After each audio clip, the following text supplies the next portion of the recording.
Hello everybody, welcome to another Illustrator CS6 tutorial. Today we're going to learn about creating a new document, and we're going to go over some of the things in the new document window that I didn't go over when we first started out. That way you can know exactly what you're doing and everything, so you get a better experience in Illustrator. So let's go to File, and we're going to go to New. Here's the new document panel. You name your document, preferably something that's related to your document. And I'll just name this Start. And then we've got here Profile. Most of the time, it's going to be on whatever you used last. So we've got Web that's going on right here, right now. If I start changing things around in it, it's going to change the custom, and then you're able to use more things or you're able to use more of the options here. So let's start out with a number of artboards. Now you can select a number of artboards, and that's basically going to make like different pages within your document. And on each of these pages, you can have different images or vectors or whatever you're working on. So use this to make a number of artboards. And down here at the bottom, as you can see where my cursor is, down here in the bottom left, you can switch between the different artboards down here. To the right are some buttons here that are how your artboards are arranged. And this is grid by row, by column, arranged by row, arranged by column, and then change to right-left layout. So go ahead when you're messing with this after the tutorial, go ahead and check out these different buttons and see what they do for you. Now we've got the spacing here, and that's just the spacing between the columns and how many columns you've got here. So if I hold my cursor over top of this, we got number of artboards per row, and then this is the spacing between them, and it uses pixels. Size here, you can select from a bunch of sizes that you want that are preset, or you can come down here and type them in and you can get your custom sizes.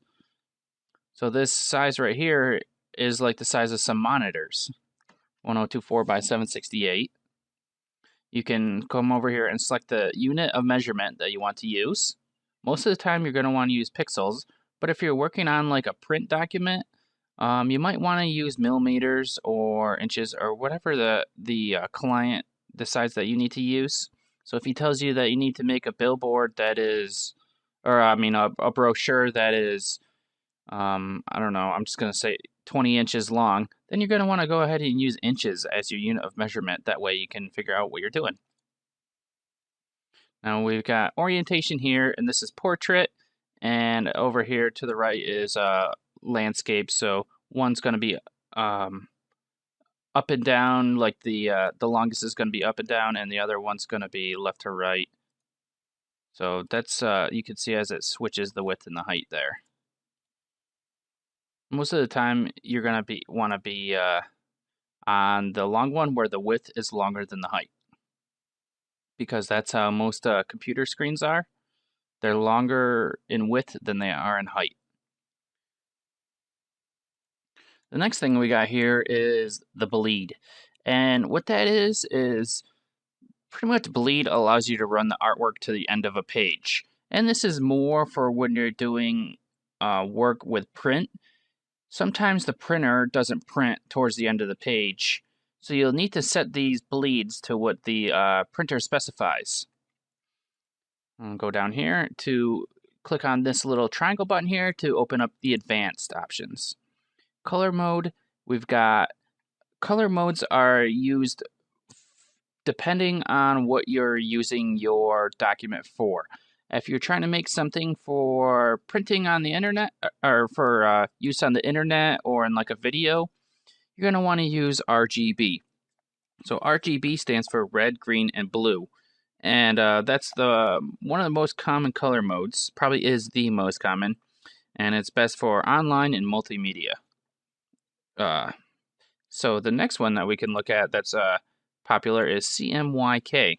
And what that is cyan, magenta, yellow, and black. And that's good, or that's the best for commercial printing. So like if you're printing out like a brochure again, or if you're working with photos, then you're going to want to use that CMYK. Most of the time you're not going to be working with photos in Illustrator, but that's just an example because you will be able to choose in Photoshop if you're going to be using that as well. We've got our raster effects going on here, and you're going to select the resolution for that. You have 3 resolutions, and the next one is the preview mode. We've got pixel or overpoint, so I'll go over these a little bit. So the default displays your artwork in vector view. Pixel displays the artwork with a rasterized look, and overprint displays it with an ink preview. So use those according to what you need to use or what you're doing. And we've got align new objects to the pixel grid. You can uncheck or check that if you want to. And now that we've gone over everything, I want to show you some cool things with the presets that we got going on here. So we've got these different presets. Web is new in CS6, Devices is new in CS6, and Flash Builder is new. And Flash Builder is pretty much a development tool, so you don't have to worry about that unless you know what you're actually, that you're actually using Flash Builder. So you'll know if you have to use that. Devices, I wanted to go to that.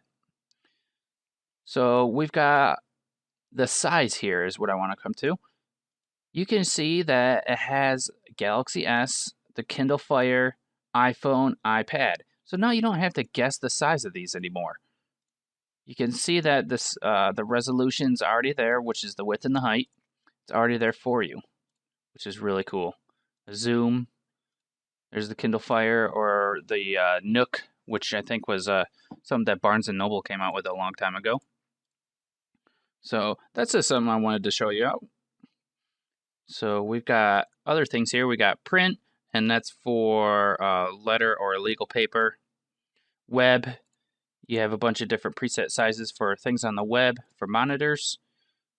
Video and film, if you're making stuff for video and film, then these have guides on them that you can use. Now I do a lot of work in video and film, so that's what I use most of the time.